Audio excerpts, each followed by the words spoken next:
মরণ ফাঁদে পরিণত মহানগরীর একটি উড়ালপুল। যে কোনো মুহূর্তে ভাঙাগড় উড়ালপুলে ঘটতে পারে বড় সড় দুর্ঘটনা। উড়ালপুলের একটি অংশে বিশাল ফাটল দেখা দিয়েছে। তাছাড়া সেতুর রেলিংও বিপজ্জনকভাবে ঝুলে আছে। অথচ এ বিষয়ে প্রশাসনের কোনো ভ্রুক্ষেপ নেই। সর্বদা ব্যস্ত উড়ালপুলের এমন জরাজীর্ণ অবস্থায় আতঙ্কে মহানগরবাসী।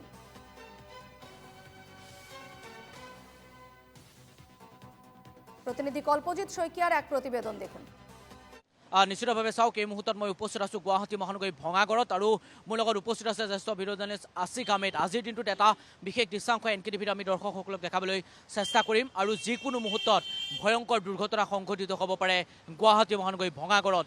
এই মুহূৰ্তত আমি যিটো দৃশ্যাংশ আমি NKTV দৰ্শকসকলক দেখাইছোঁ, সেই দৃশ্যটো আপোনালোকে চাওক। এনেধৰণৰ যি ৰেলিং, সেই ৰেলিং কিন্তু বৰ্তমান সময়ত ভাগি যিকোনো মুহূৰ্তত পৰি যাব পাৰে আৰু যিকোনো মুহূৰ্তত যিকোনো দুৰ্ঘটনা সংঘটিত হ'ব পাৰে। এই মুহূৰ্তত সেই দৃশ্যাংশ দৰ্শকসকলক দেখাবলৈ চেষ্টা কৰিছোঁ। এডাল উৰণীয়া সেতুখনৰ ওপৰত থকা যিডাল ৰেলিঙৰ আধা অংশ বৰ্তমান সময়ত ভাগি গৈছে আৰু যিকোনো মুহূৰ্তত কিন্তু ভয়ংকৰ দুৰ্ঘটনা হোৱাৰ সম্ভাৱনা আছে।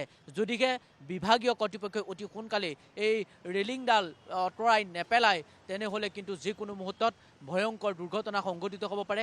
এই যিটো পথ, এই পথটোৱেদি নিতৌ সকলোৱে বিভিন্ন প্ৰান্তলৈ অহা যোৱা কৰে, কিন্তু যদিহে এই ৰেলিংডাল অতি সোনকালে আঁতৰাই নপঠায়, তেনেহ'লে কিন্তু যিকোনো মুহূৰ্তত দুৰ্ঘটনা হোৱাৰ সম্ভাৱনা আছে। এই মুহূৰ্তত সেই দৃশ্যাংশটো আমি দৰ্শকসকলক দেখাবলৈ চেষ্টা কৰিছোঁ। গুৱাহাটী ভঙাগড়ত মই উপস্থিত আছোঁ আৰু ভঙাগড়ৰ যিখন উৰণীয়া সেতু, সেই উৰণীয়া সেতুখনত এনেদৰেই উৰণীয়া সেতুখনৰ ওপৰত লগোৱা যি ৰেলিং, সেই ৰেলিং কিন্তু আধা অংশ প্ৰায় ভাগি গৈছে আৰু এই ৰেলিং যিকোনো মুহূৰ্তত কিন্তু এই পদপথত পৰি বা এই ৰাস্তাত পৰি যিকোনো মুহূৰ্তত কিন্তু দুৰ্ঘটনা হোৱাৰ সম্ভাৱনা আছে। বিভাগীয় কৰ্তৃপক্ষই যদি অতি সোনকালে এই যি ৰেলিং, সেই ৰেলিংডাল যদি আঁতৰোৱাৰ ব্যৱস্থা নকৰে, তেনেহ'লে কিন্তু এই যি ৰেলিংডাল যদি তলৰ অংশত পৰি থাকে, তেনেহ'লে এই তলৰ অংশতেই বা দুচকীয়া চাৰিচকীয়া বাহন বা সাধাৰণ লোকসকলে যাতায়াত কৰে বা সকলোৱে অহা যোৱা কৰে, তেনেহ'লে যিকোনো মুহূৰ্তত কিন্তু এনেধৰণৰ এটা ভয়ংকৰ দুৰ্ঘটনা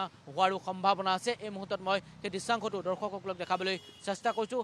বিভিন্ন প্ৰান্তলৈ যোৱা এই যিসকল লোক, এই লোকসকল আপোনালোকে চাওক, মোৰ এই যিটো দৃশ্য, এই দৃশ্যটো এই মুহূৰ্তত মই দৰ্শকসকলক দেখাবলৈ চেষ্টা কৰিছোঁ। এই যিডাল ৰেলিং হয়তো আপোনালোকে দেখিছে, এই ৰেলিংডাল কিন্তু যদি তলৰ অংশত পৰি যায়, তেনেহ'লে বহু যদি দুচকীয়া বাহনত পৰে হয়তো কোনো লোকে যথেষ্ট আঘাত পাব। যদিহে কোনো লোকে খোজকাঢ়ি গৈ থাকোঁতেও হয়তো যদি পৰি যায়, তেনেহ'লেও আঘাত পাব।